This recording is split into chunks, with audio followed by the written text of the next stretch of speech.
Good afternoon, everyone, and thank you for joining us for our third Boccia Development Advisory webinar in this current series. It's great to see so many familiar faces on here today. I hope you're all keeping well and staying safe. I am delighted to welcome you to our Boccia Development Advisory webinar using local press and social media to help fundraising, where we are joined this afternoon by Louise Ferd from Integral Communication and Mark Saxby from Data Social. Over the next hour or so, they will be unveiling Boccia England's brand new fundraising campaign and talking to you about how you can use the press and social media to get your club's message out. I'm first going to hand it over to Boccia England's fundraising manager, Callie Keatley, who will provide a bit more background about this webinar and to the work that Boccia England are currently doing with Mark and Louise. Over to you, Callie. Thanks, George. So yeah, at Boccia England, we've been working with Louise and Mark since October to lay the foundations for an individual giving programme. So just to give you a bit of an idea about how Boccia England's funded, we receive about 60% of our funding from Sport England. And this is in a normal year. We would get about 10% from our shop and our courses and membership and competition fees. And then about 20% of our funding is needed from fundraising. And that normally equates to about £120,000 to £150,000 a year. And for the last few years, we've relied quite a lot on trusts and foundations applying for grants. And we know that to be more sustainable, we need to diversify that income. So Louise and Mark have been helping us with our plans for individual fundraising from community groups, including schools, and developing relationships with companies for volunteering and fundraising opportunities. However, we know that one of the big challenges we face is around awareness of Boccia. And to gain support from individuals, groups and companies outside the Boccia family, we've planned and started to implement an awareness raising campaign. We've been using a lot of the strategies and the tactics for raising awareness through the press and social media that Louise and Mark are going to talk about today in a club context. And it works. We're already seeing some great results from putting some of this stuff into practice. So without further ado, I will hand over to Louise and Mark.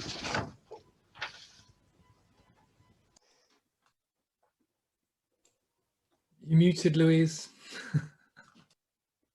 Mistake number one. Thank you very much, George and Callie, for the introduction, for introducing us and to inviting us along to this development group. And it's lovely to see some of you who I recognise from tea break or from the session I did with George a little while back, again, to say hello to you all. I'm going to kick off and my role is to go through essentially the fundraising campaign that we've come up with and that we're proposing to Callie and to Chris and the team to build those resources, as Callie has explained. There'll be a little time for quick questions and then over to Mark, who's going to explain how you work with local press and social media as well in your postings. So let's talk you through the fundraising campaign. We've got a few slides and Mark's slide master. So the first slide, essentially, if you only see one slide, it's this one. This sums up our approach to the campaign. And that is through, well, talking with yourselves, getting involved with Boccia as best we can, although we're not able to meet, and doing some research, doing a lot of discussions with individuals, schools, colleges and companies. We've devised a campaign which essentially Callie and the rest of the team will be putting into practice from about April onwards. If we start with the first circle to the left, what we call the individuals, and this will be so familiar to those of you who are active anyway in the community or in your local area. We see it's very important anyway with any charity to revisit fundraising through the people who already know about Boccia. That's what we call the Boccia family, and I certainly got a sense when I was on tea break with you that you're definitely a very strong, supportive group of people working together.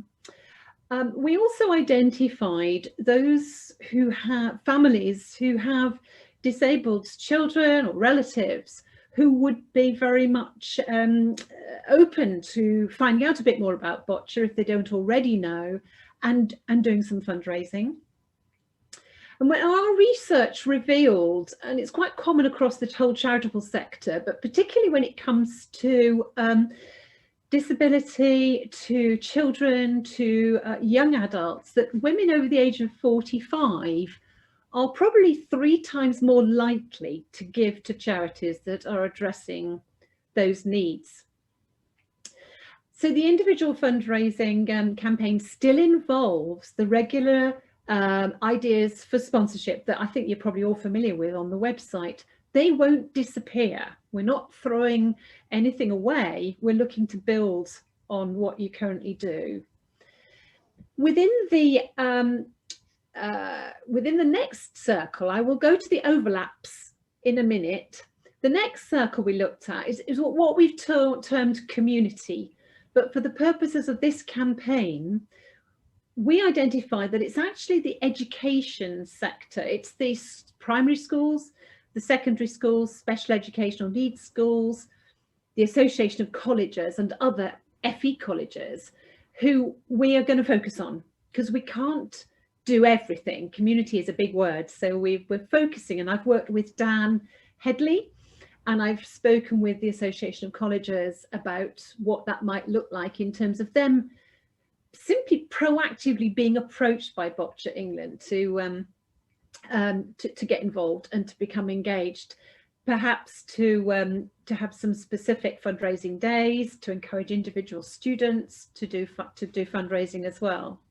And then the third circle represents companies, the corporate, the companies. They can be small companies, they can be large companies, they could be other organizations, not necessarily businesses, but they're the ones who obviously have teams of staff, teams of employees, and have an opportunity to get involved in lots of different ways. So they were the 3 strands. So within that, we have identified for Callie and the team the opportunity to approach what we call high net worth individuals. They're men and women who've made a bit of money somehow or come into some sort of inheritance and are looking for a really unusual, perhaps a fabulous charity to support. We've already started to help Callie to identify how you get to those people. Action for you at local level is, do you know anybody who's got a little bit of spare cash and you would perhaps term as high net worth? And they would certainly be worth approaching. The Bocciathon is an idea that came from one of your regular club members and volunteers, and the Bocciathon would appeal both to individuals or the local Boccia community club level, and also to the schools and colleges and so on. And I think we're looking at 2 potential forms of Bocciathon. It could be just a very simple hour or 2 hours in a primary school where there's a specific period where there's lots of wonderful Boccia related games for children to play, but actually there would be some form of sponsor me to do this or sponsor me to do that. So probably families sponsoring children to get involved in Bocciathon. At a bigger level, at an older age group level, Bocciathon could take 24 hours, perhaps have a major, almost a marathon, essentially, period of playing Boccia. But again, opportunity for some sponsorship, perhaps from a company, opportunity for individual sponsorship too. Moving round to the charity of the year, if Boccia England is chosen of charity of the year, that kind of appeals to colleges and schools or to companies, because very often now companies prefer to ask staff, would you like to nominate one charity, and we'll vote on it. And actually all our efforts throughout the year will be for this one charity, and that's more and more the case in companies. So we are clearly, the point that Callie made about raising the profile of Boccia and Boccia England and all that you're doing is really important, because if we don't do that, staff won't automatically think of Boccia England to choose as the charity. They'll tend to go to the ones that they know quite well already, and quite rightly, local charity related to the company fully understand that as well. So the more you can do to help us to raise the profile of Boccia, and Mark will talk about this in a moment, the better. So if we just move on to the next slide, Mark, because this is going to we want to introduce you to a sort of pivotal fundraising idea we've had. It was inspired, I was inspired by your tea breaks on Tuesdays to call this tea break. Then essentially what we'd be asking anyone to do, either at an individual level, within communities, or even at company level, to hold a tea break with friends, with family. Those of you who are familiar with the Macmillan coffee mornings, pretty similar in some shape or in some way, but we've created this for ourselves for Boccia England. There will be full instructions on the website as to how to run this. Callie and I have been through it in some detail, so it would be pretty easy to understand how to register and how to say, I'm going to hold a tea break. The idea is you invite your friends along to a tea party. Each guest will make a donation, and at the moment there's a nominal sum of about £10 we're suggesting, but essentially that is your donation to support Boccia England. The host provides drinks if you meet physically, of course, and other people bring cakes and biscuits. At the moment, of course, we can't meet physically, so we're suggesting you can still have a tea break online, and that's what we'd be encouraging folk to do. The hostess or host can provide some fun. We've come up with a Boccia quiz. It could be anything really. Have a bit of fun in perhaps the hour or hour and a half that you're together. And then we are hoping to be able, that Boccia England will be able to thank the host, one, telling them how much they've raised. So if you've got 6 people on your at your tea party, you probably raised £60, which is fabulous. And then we want to be able to give the host a special Boccia mug or cup, yet to be chosen, I think, Callie. She's still looking for the right thing. That's tea break, and we'd love you as our local sort of representatives and at club level to actually have a go, to perhaps pilot it for us through April before we actually launch it nationally. It'd be great for you to just get a sense of what it might feel like, whether it works, whether it's we could refine things a bit, because none of this is written in stone. We want you to try it out for us. So Mark, just pop to the next slide. So when it comes to your helping us along here, not only does Dan obviously work with schools and colleges and the Association of Colleges nationally, you have got some fabulous connections as well locally at your local schools and local colleges. If you want to encourage them to run a tea break, encourage them to choose Boccia as their charity of the year, or to run Boccia-thon, fabulous, because I see this as being not just the push from Nottingham and from Central, but also you're part of the team, part of the Boccia family and community as well. So Mark, next one.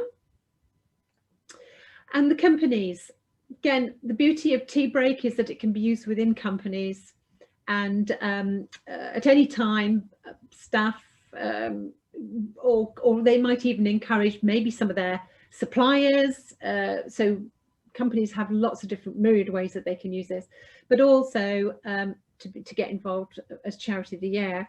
One or two of the companies that I've spoken to are quite keen to be able to offer their staff as volunteers. That might be at helping at club meetings, helping with competitions, and perhaps learning to referee, who knows. but essentially to volunteer. But also we've had offers of sort of mentorship, mentoring, those of you who play boccia or your club members as well. And generally just using boccia as a way of a social as well. So we're calling something boccia into business, has already been tried by the Bank of America actually, and one or two other companies who are interested. So it's about taking the game and using it partly as a social activity in a company to get staff together, but clearly it's raising their awareness of what boccia is all about. So there we go. I think that covers my a real race round the campaign itself. If anyone's got any questions, if you want to put them in the chat box so that I can just hand on to Mark now for his piece, pop your questions or any thoughts or comments into the chat box, and George is going to pick up with those later. How's that? Is that all right, everybody? So if I hand on to Mark. Great, thanks, Louise. I mean, I'm really excited about Tea Break. I think it's a great idea. I think it's really easy to do.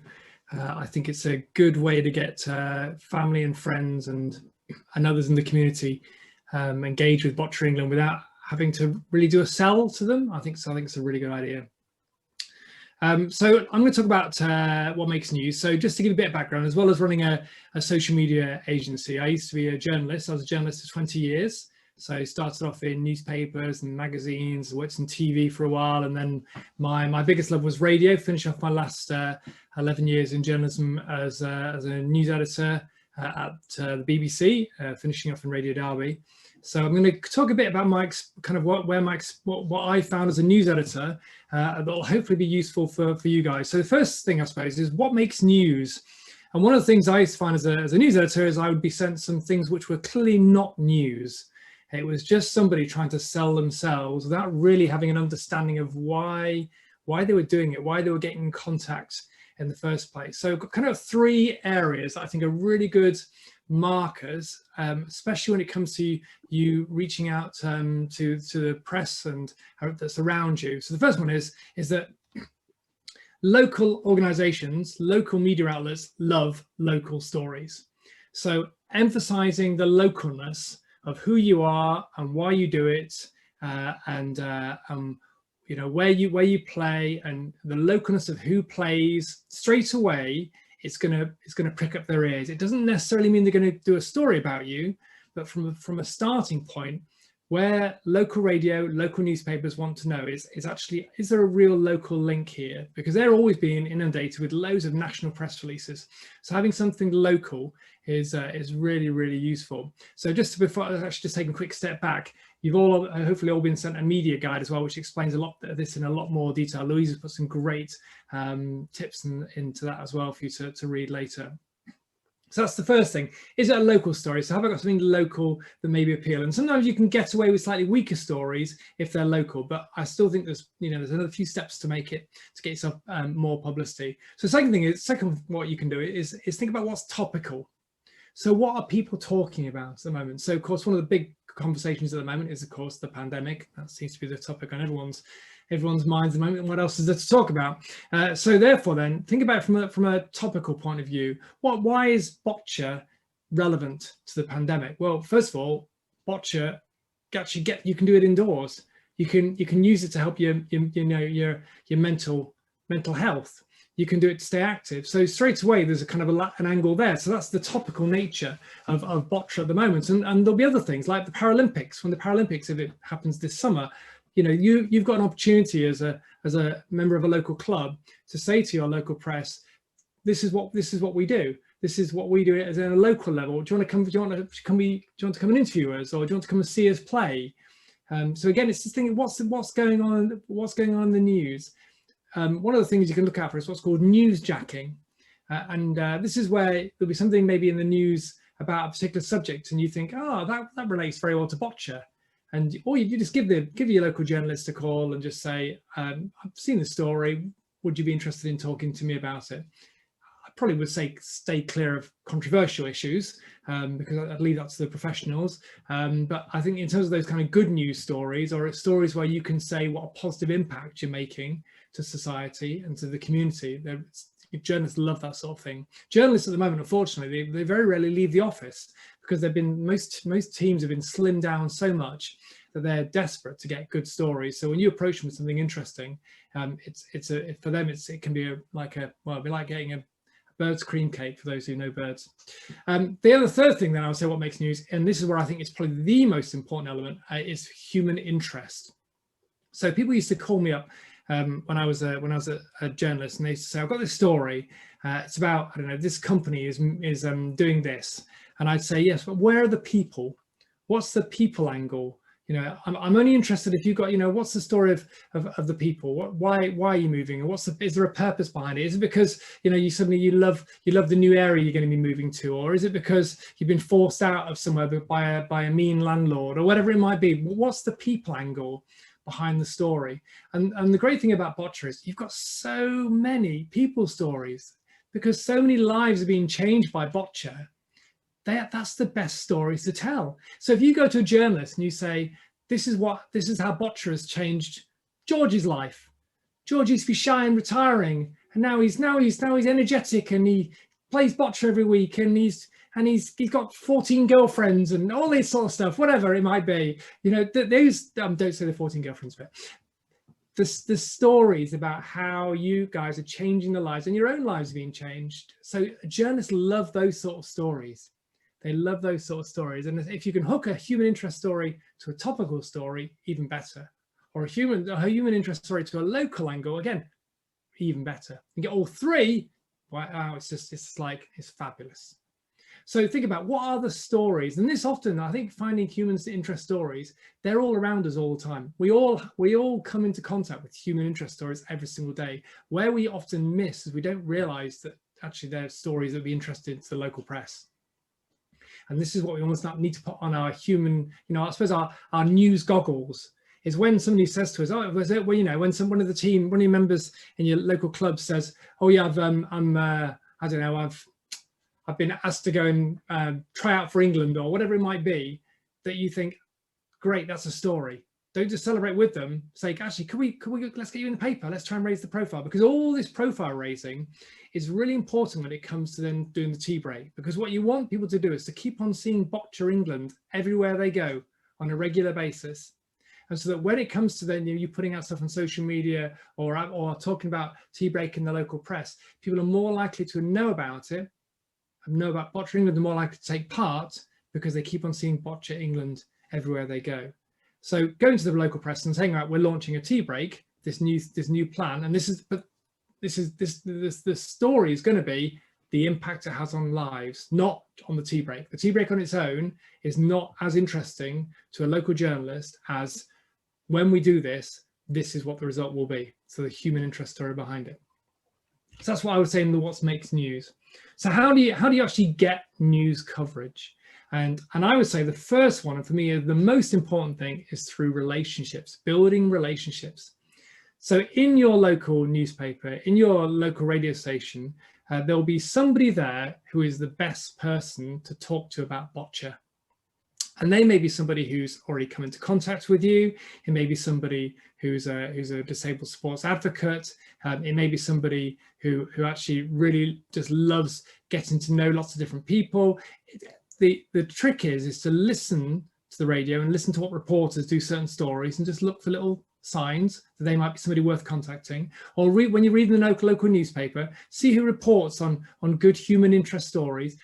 Don't automatically think it's the sports person you want to contact, because often sports people, they're very fixated on maybe the traditional sports, and then they don't maybe see outside what others would, journalists or news journalists would think. So I would say probably maybe try and look at news journalists first, and then almost sports journalists second. Although when the Paralympics come up, it might be then better to also think about the sports journalists as well.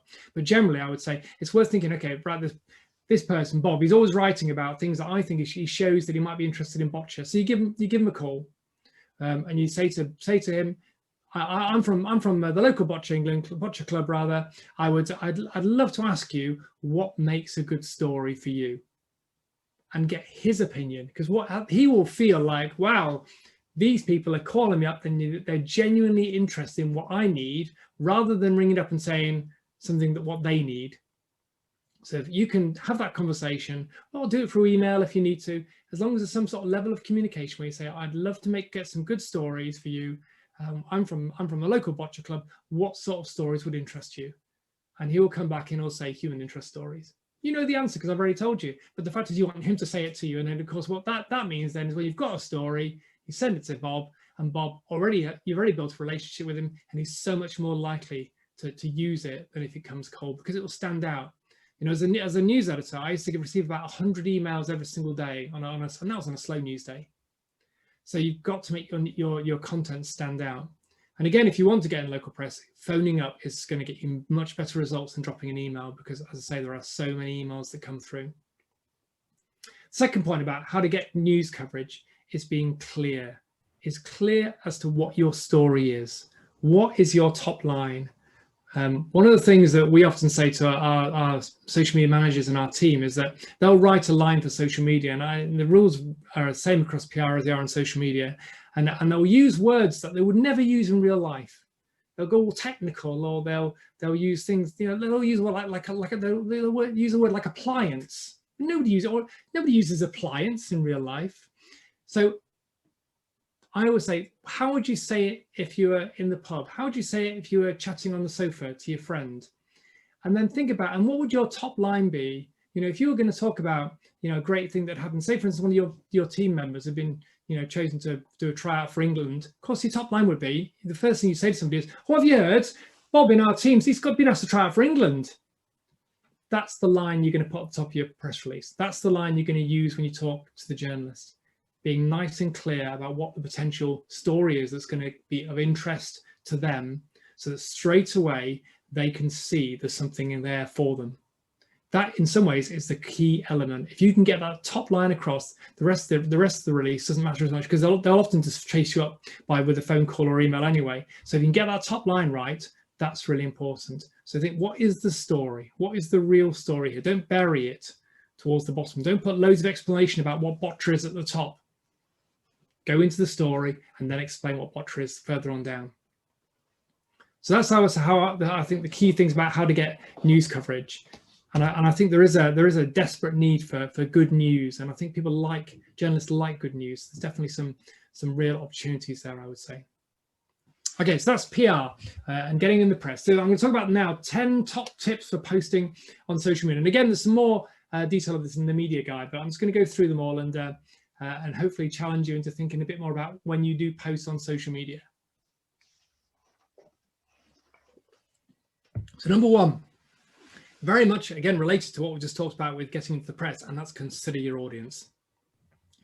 We find that often on social media, organizations, they post for themselves. It's like they're posting to themselves. You know, who is your audience?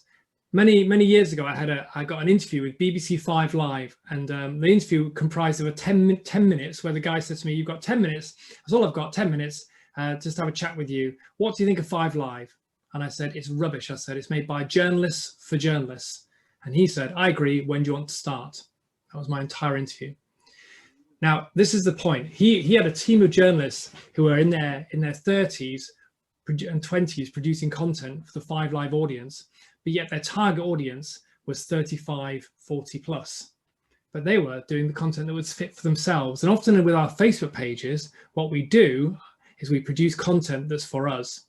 And particularly, I think with sports clubs, is often they do it for their own members. What's important to realize is that the way Facebook and all these other networks work is that even though you might have 100 followers, when you post on your page, it doesn't mean that 100 people see that content. And therefore then, there's no point posting on there things like training's been postponed tonight, because it just won't get seen by the audience.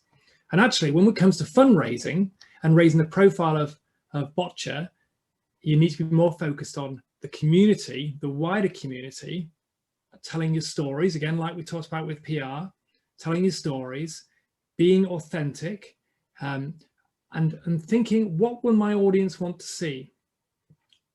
am I currently posting content on all my prep networks which will only be understood by people who play Boccia? Is that really what I want? Is that really my target audience? Or would I like to get more people in playing Boccia? Does that mean that I need to explain a bit more about what Boccia is when I'm talking? Do I need to make sure I use nice, clear English?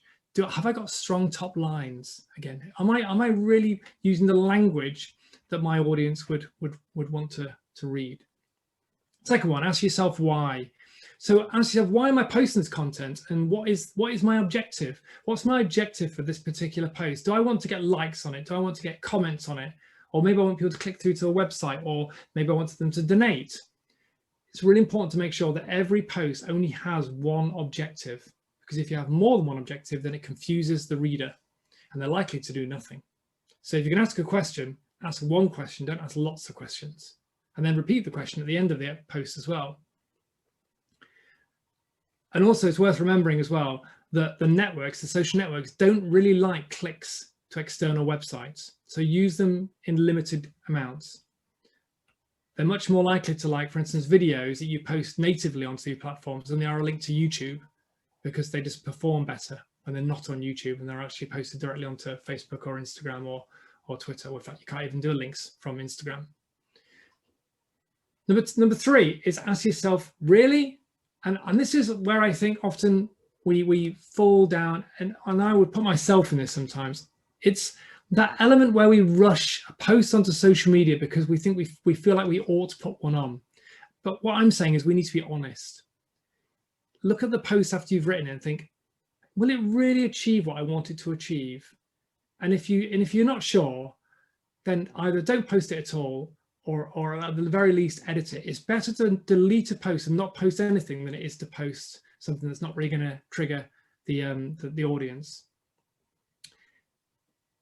If you just think, put yourself in the shoes, not in the feet, I was going to say, in the shoes of the target audience, and think, would I engage with this post if I was a member of that target audience? Because the mark of success on a social media post is engagement, and all the social medias, all their algorithms is all focused on what engagement a post gets as to whether they're going to show it to anybody else. Number four, consider value. So what value is my post going to bring to the reader? What will it bring to the person who's going to see it, to their life? One of the things, again, that a lot of people get wrong on social media is that they use social media like a notice board, like a traditional marketing platform. So they'll post on there things like, and then you'll find this with businesses, they'll say, buy from me, buy from me, buy from me. Well, people don't go on social media necessarily to buy. They go on there to build relationships, to see what their friends are up to find out what their clubs are going to do. If you want to use it as a notice board, then it's better to use Facebook groups than it is Facebook pages. And I know Callie's got some plans on groups that will hopefully draw help in those kind of areas. So when you do post, you've got to think, will my post bring value to the majority of those people who see it? Number five, be authentic. You know, your fans, they love real life stories. So using emotion and empathy, really, really important. So tell those stories that we've talked about already in terms of press. Tell the stories of your players, tell the stories of your referees, tell the stories of your volunteers. What can you talk about when it comes to their life?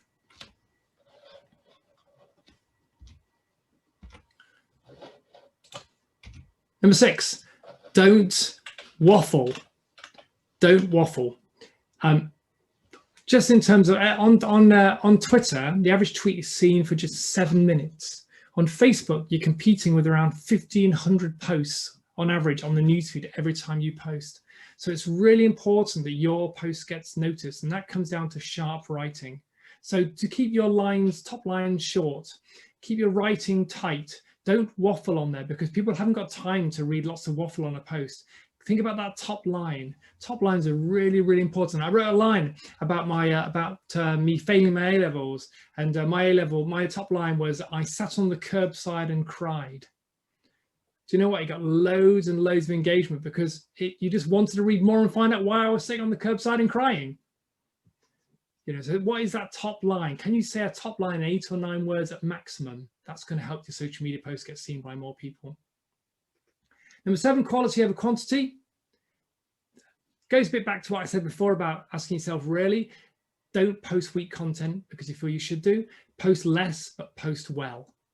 So what does that mean in terms of quantities? I would say with Facebook, really you should be looking to post, if you can, at least 2 or 3 times a week, ideally more, but 2 or 3 times a week is good.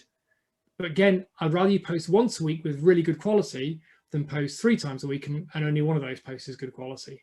Because all it will do, it will damage your page. Because every time you put out a post that doesn't work, it will then mean that Facebook then will show your next post to less people.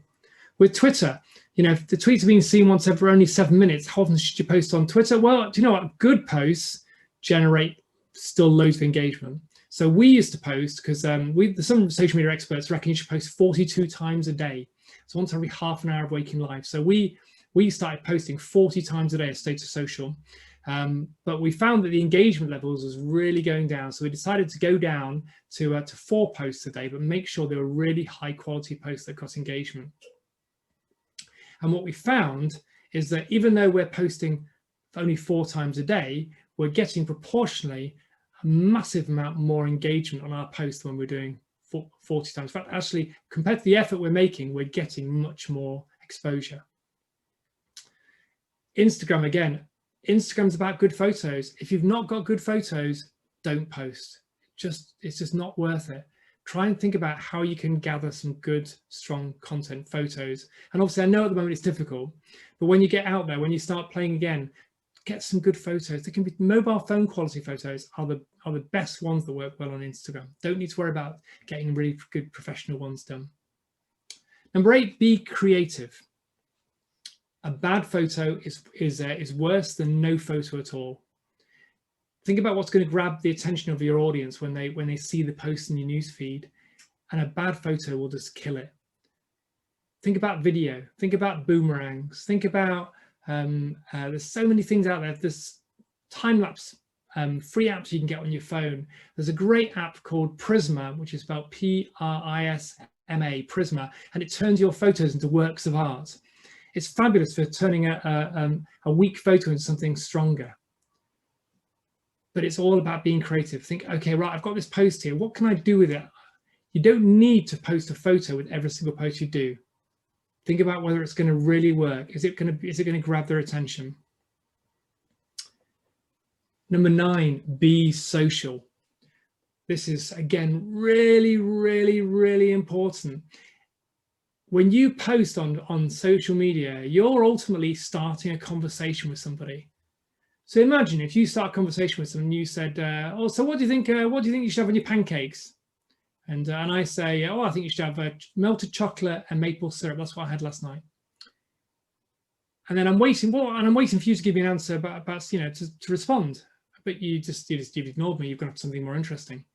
That's what most pages on social media do. They ask a question and then they ignore all the answers. Social media, the most important word is being social. So every single time somebody comments on a post of yours on social media, you should be engaging back. Sometimes it's difficult. Sometimes you may have to only be able to do a like because there's nowhere else to go. But actually, most of the time, you should be able to engage.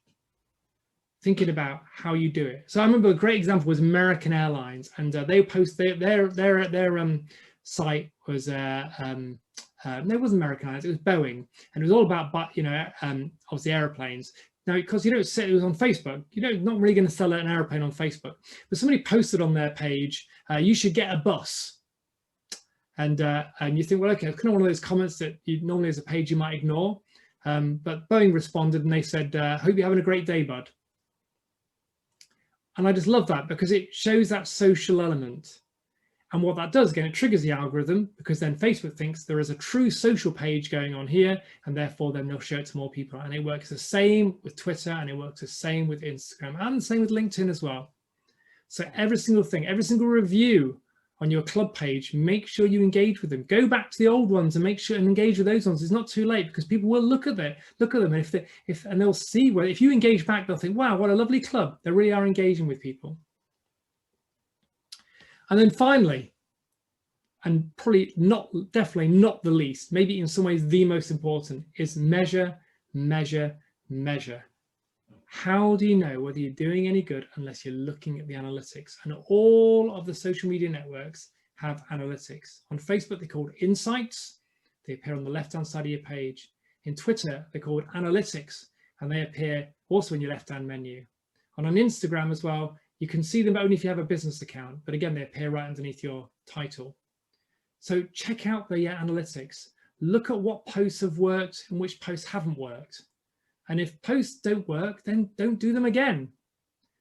And a really good example as well of why measuring is so important is that people will often measure the success of a post on the number of likes or comments it's got. But the analytics on Facebook will show you whether people have clicked on a photo. They'll show you whether people have clicked on your link. They'll show whether people have clicked on your name. They show whether people have clicked on, have liked shares and what's happened to those shares. So often you might do a post and you might only get 1 like and 1 share, but that share's got 20 likes on, but you've no idea because you've not looked at your analytics. So using that information to actually make you better at social media is really, really important, and actually makes working on social media so much more enjoyable because you start seeing the results of what you're getting. So that's me in terms of sharing and using social media and PR. So I think, George, we open the floor for any questions, and I see there's 7 in the chat already. Yeah, thank you, Mark and Louise. That was great. So I think we've got a few questions coming in already. If anybody has any more, just either raise your hand on here or put them in the chat box. So I'm just looking for the questions now. Can I just reassure Sophie that I think the fact that you've got 3 people wanting to be part of a Zoom meeting, her first question, that's good. It's a good start. Don't be disappointed by that, because there may be all sorts of reasons why people can't join. Start with the 3, but then follow through some of the things we've talked about, particularly Mark's been talking about, then telling others how you've got on in your meeting, sharing a picture, sharing some findings, some things, even just one thing that came out of that Zoom meeting that could make a big difference to other people's enjoyment of Boccia. So honestly, 3 is good. And can I just add, it's all right, like, I mean, it's just trying to get them to actually come on, like you tell them all that's going to happen, and you give them like 4 weeks notice. Like, I think I gave them, at least a month, so they knew, and I reminded them, every week, to give them a thing, like, and then, like I say, we still only got 3 people, so it was hard to actually engage with them, because they just, like I say, they either won't tell us that they're not coming on, if there's only a few of you, it's not a lot of point, really, I don't think, if there's more of you, it's better. And can I just add to that? England about 2 weeks ago did a webinar about online club engagement. So we had a few clubs sharing their experiences of how they engaged online with their members, and that's now available to watch on our YouTube channel. So I definitely recommend watching that for some tips.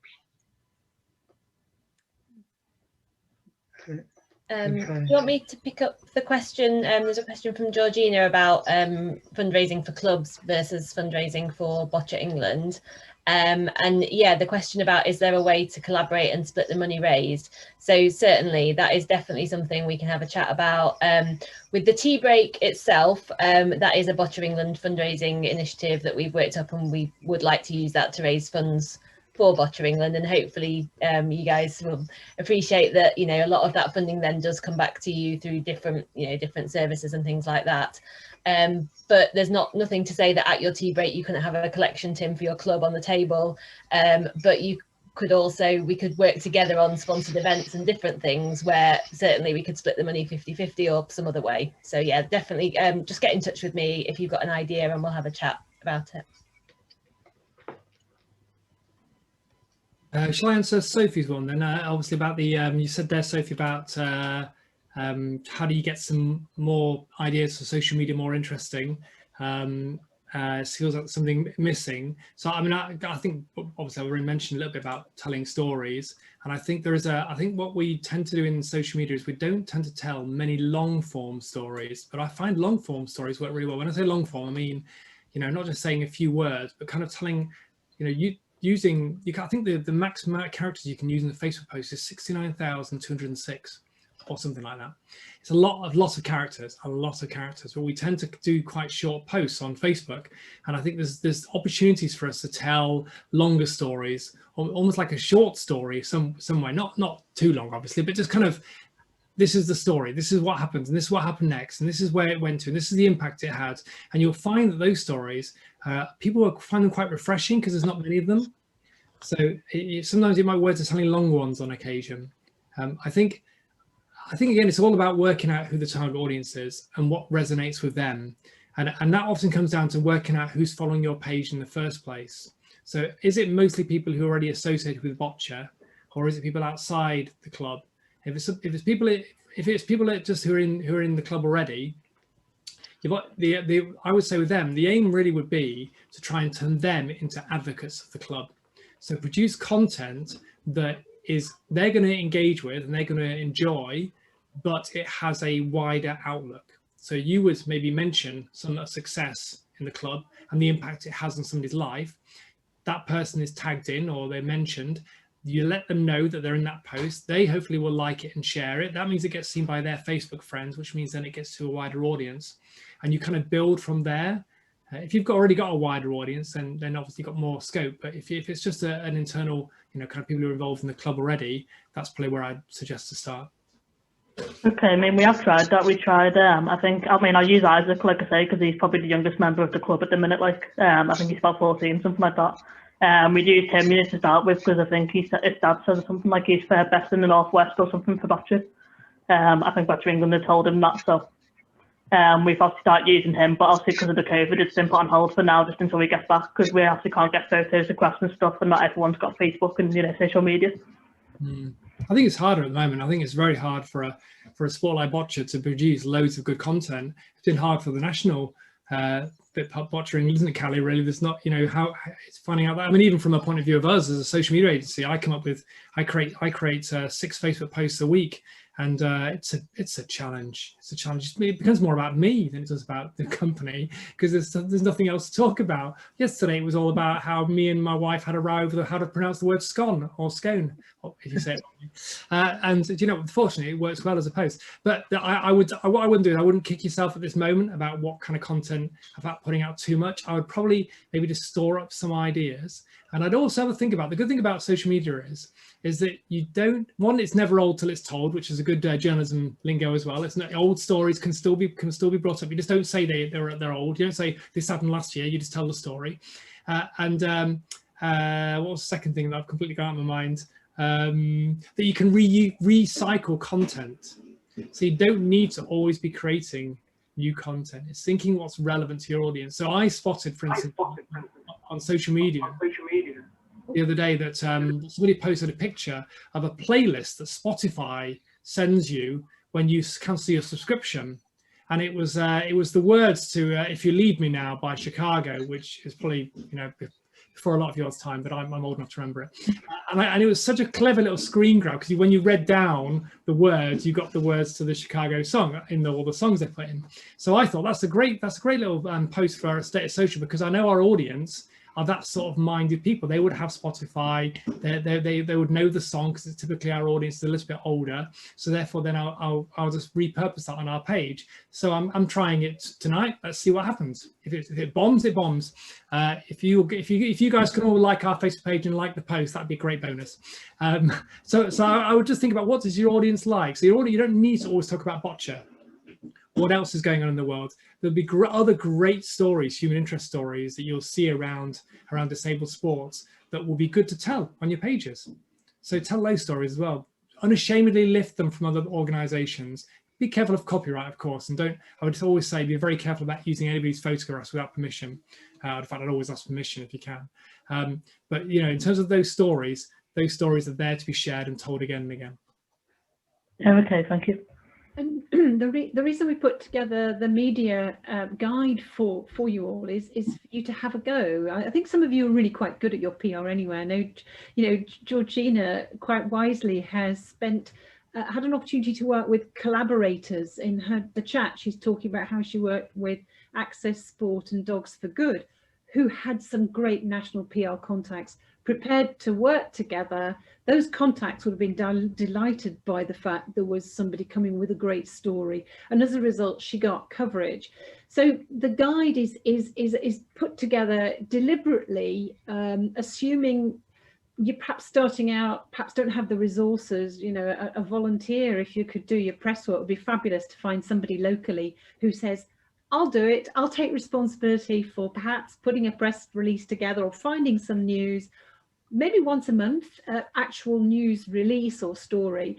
But the important thing is just to keep going. It's like, I take the example of, you know, PR is a drip approach to getting people to understand what Boccia is. It's, you know, don't just do one press release and think that's it for the year and everybody knows about Boccia. It's not the case. We all know that we have to see something 5 or 6 or 7 times before we actually do something about it. So it's quality news, relevant to the target audience, but actually just have a go. And Callie and I have been having a go with some press work for Boccia England since I've been on board. So we did a national piece on the survey, the big Boccia survey, and we also did a little piece on the awards. And really that was, again, just to practice with some of the Boccia England messaging, for me to find some of the media contacts for them to use. Similarly for you guys. So collaboration, I like that from Georgina, and I think just have a go using the pack and come back to us or to Callie to find out. We want to know how you're getting on actually as well. But we've got to raise awareness before the fundraising can really kick in, because it's about people going, oh, I've heard of Boccia. Oh yes, it looks really interesting. So yeah.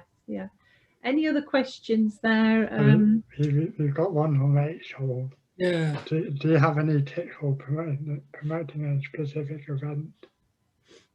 I would say the key thing is to have a strategy first. So before you even start, is think, okay, right, what we're going to do here. So what's the PR going to look like? Okay, what we're gonna put on social media, when's the timing, when's the dates, what are the facilities we can use? So for instance, just in terms of social media, Facebook events are really, really powerful, because if Facebook will ultimately advertise your event for you for free. So it's just about using it in the right way. So using the Facebook events feature and thinking, okay, what's the best way I can get people to join it? So one of the tips that we would say is create a Facebook event and then make sure you invite everybody you know through invitations, and then on the event itself encourage others to also invite everybody they know. And so therefore then straight away Facebook thinks, this is an event where people are going to, so therefore then we're going to show it for free to people who live locally, or people who are associated with the page, or people who've got nothing to do on a Saturday. So they will end up promoting it for you. So that's really worthwhile. The other thing as well is lives, Facebook lives, and Instagram lives as well, for that matter. They're really good at this, because they send an alert to all your followers to say you're live. So just if you're going to do a launch of an event, then do it on Facebook Live, because it will get so much more exposure than just putting a post out, or Instagram. Put it on Instagram Live, it will get so much more exposure by putting it out there. So I think it's just about using the list of the tools, and I do think it's about planning ahead, thinking, okay, what can I do? What's available to me? And then how can I make a real bang? And also as well, I would say that often we'll say, oh yeah, you might say on social media, we're gonna launch our new event or a new thing next week, and you post about it once. But remember, most people never see your posts. They might see, one post one day, but they might not see it another day. So if you post once, there's a good chance that only a small portion of your audience will see it. So plan ahead. So if you're going to be launching something, think, okay, right, well, I'm going to tweet about it at least every 5 times a day for the next week, to make sure it gets seen by as many people as possible in preparation. If I'm going to post on Facebook, do it at least 2 or 3 times before the event to make sure people know about it, and remind them, and do the Facebook event and do the Facebook Live. Yeah, okay. Just adding to that, because Rachel, drilling into what Mark's just said, you're asking, what do people actually want to see in the run-up? Now, it's therefore the quality and the content of those posts, and it goes back to actually, don't make it about yourself, draw others in. So for instance, if you're doing some sort of a competition, who's taking part. So you would actually get others who are being sponsored, or a family or a company, to put a post up.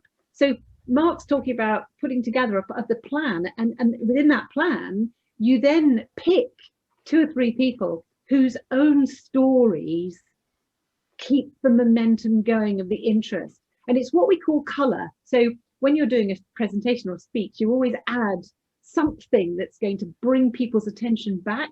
Sometimes it's, tell a story, or you put a statistic up, or you show a picture. And it's the same with this sort of thing. Up to an event, it's teaser. It's like teasers, but actually it's far better if it comes from somebody else rather than just you. Otherwise it's binary, isn't it? But if you suddenly get a company saying, actually, we're taking part in this too, and this is how we're taking part, and we've already raised this amount. Does that help, Rachel? Yeah, that's really interesting way to think of it, actually. If not, it's kind of turning it on its head a bit, like using others to like promote our competitions and things. So yeah, that's helpful. Thank you.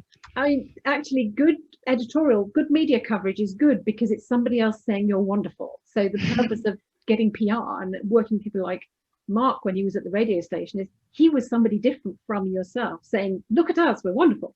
An advert is just, look at us, we're wonderful. It's horrible. Nobody likes that. So the more people you can get to say that in their own words and their own pictures, Boccia is wonderful.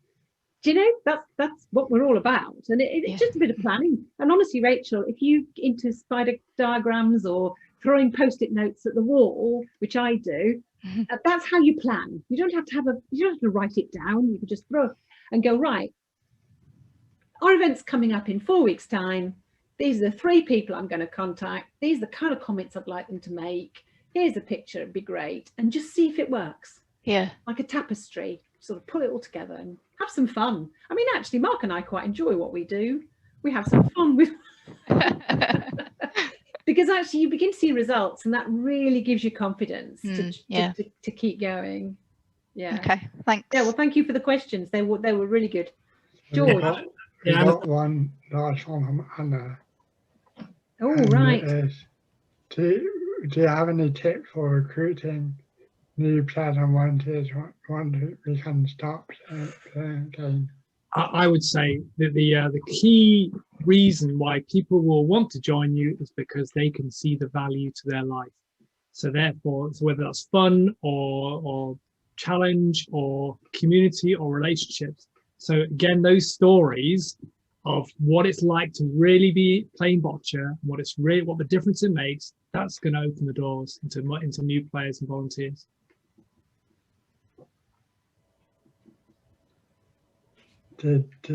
Brilliant. Yeah, thank you for that. That's kind of our biggest challenge, really, is that this time last year we needed a big push and recruitment drive, and of course it all fizzled out, and none of our players really are in a position to play at home or do online stuff, and we're going to be really virtually starting from scratch when we can get going again. So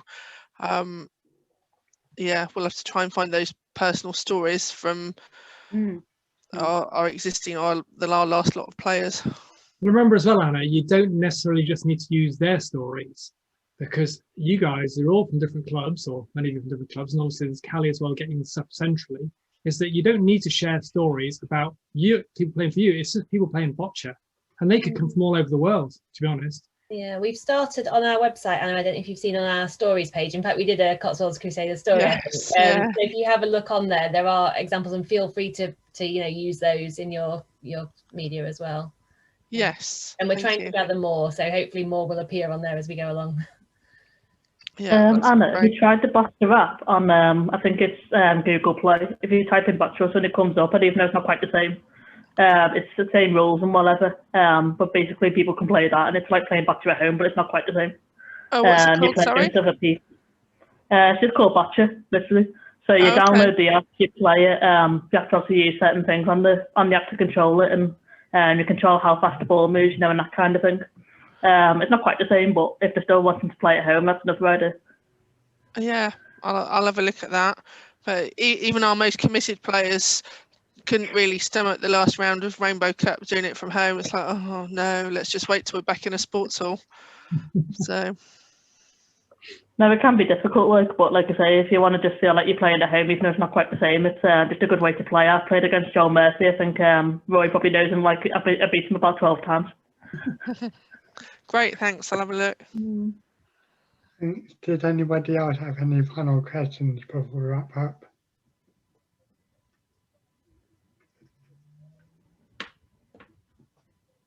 I don't think so. So that was great. Thanks everybody. So that just leaves me to say thank everybody for joining today. It's been great to see so many people. I mean, I hope that you've enjoyed the webinar and have found it beneficial.